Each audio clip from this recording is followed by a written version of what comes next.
This is Max Bain reading his first novel, LOSERS Serendipity. It's my first best-selling novel, and we thought we should share a chapter a day with you. So I'll read for you just for fun, because my stepson said I should. My name is Max. Today, 5:05 p.m. With such an easy life, you wouldn't think a week in the Florida Keys would be much different than any other. But this one, however, has been a week to remember. The last couple of days have anyway. Over the last 48 hours, I have been hit in the face with a door, stabbed, tagged with a stun gun, shot, forced to jump out of a window, blown up, and gotten a wicked case of diarrhea. Anyway, my name is Jack Porter, and I'm a resident of the Keys. The main reason I live here is because my favorite football team plays 68 miles to the north, Pro Player Stadium, the home of the Miami Dolphins. I do collectible watches for a living. I work out of an office on the second floor of a place called the Brown Plaza. It's at mile marker 123, and I shit you not, it's a dark brown shopping mall. No pun intended. Below the office is my bar, the Porta Pub. My section of the building was an add-on, so it's about 15 feet away. After dubbing the bar the Porta Pub, I painted it bright blue and white, like a little toilet that sits at a construction site. My life has changed so much in the 8 years since I won the $74.3 million in the Florida lottery. I went from being an 18-year-old orphan kid to becoming one of the richest people in South Florida.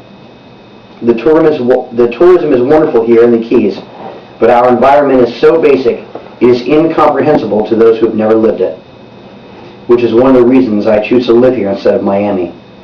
After 5 on the weekdays and noon on the weekends, a beer or a drink in your hand is part of the attire. This is not the best place for a recovering alcoholic. It's a good thing I'm not one. The Key Largo sun was no longer beating on my shoulders as I walked into the Porta Pub. I get bombarded with waves and hellos from the guests that have been keeping me in business for the past 8 years. I reach around the back of the bar and grab my bottle of Johnny Walker Blue and pour it in a small rocks glass. I can hear the patrons talking amongst each other, some more quietly than others. Tony, the bartender, walks over from behind the bar. "Hey, Mr. Porter, I've been meaning to ask." He looks up and sees my face. "Are you okay, Mr. Porter?" He is still staring at my pale complexion, a result of the Demerol from the hospital. "I'm fine, Tony. How about just porter? That good with you?" My 2-day headache was still pounding like Ali at the speed bag, training for a big fight. As the second sip of scotch hits my palate, I hear the voice I have known for years, my old friend Stu. "Porter, I heard on the radio about your accident." I turn around and he gives me the same look Tony did. He's looking at my face like he's afraid to touch it. I haven't looked in the mirror yet. I guess I'm just as afraid. "Tony, get Stu a drink, will you?" Tony reaches behind and gets Stu his usual Absolute and tonic.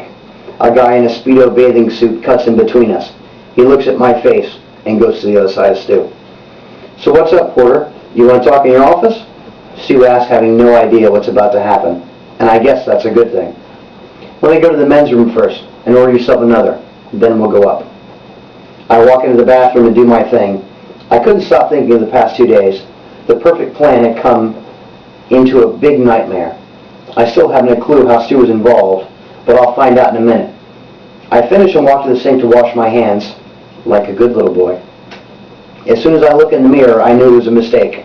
The left side of my face is swollen, between my ear and cheekbone, like I'd grown an extra head. "Let's go upstairs," I tell Stu, when I get back into the bar. "Bring your spare drink with you. We might be a while." I let him lead the way with my bottle and glass in my left hand. Up the stairs we go, nice and slow. I can tell Stu has a couple of drinks in him already, because his feet are just unsteady as mine. I hated him for making me do this. All he had to do is play by the rules and be honest. He's been my friend for 10 years. All I wanted to know is what happened. He opens the door first and pauses. I push him in with my left hand, spilling a little bit of my drink, and motion for him to sit in the chair across from my desk. I set my drink and the bottle down and reach in the bottom left desk drawer. I pull out 2 model 1911 nickel-plated Colt 45s. I point them in his face. My right arm is so weak from getting shot in earlier today. Stu, what have you done? Any idea where the watch is and why I have a new chair? Can you tell me why my finances are short right at $30 million? There's only hate in my eyes, so before I shoot one of my best friends in the face, maybe I should tell you why we're here, starting with yesterday.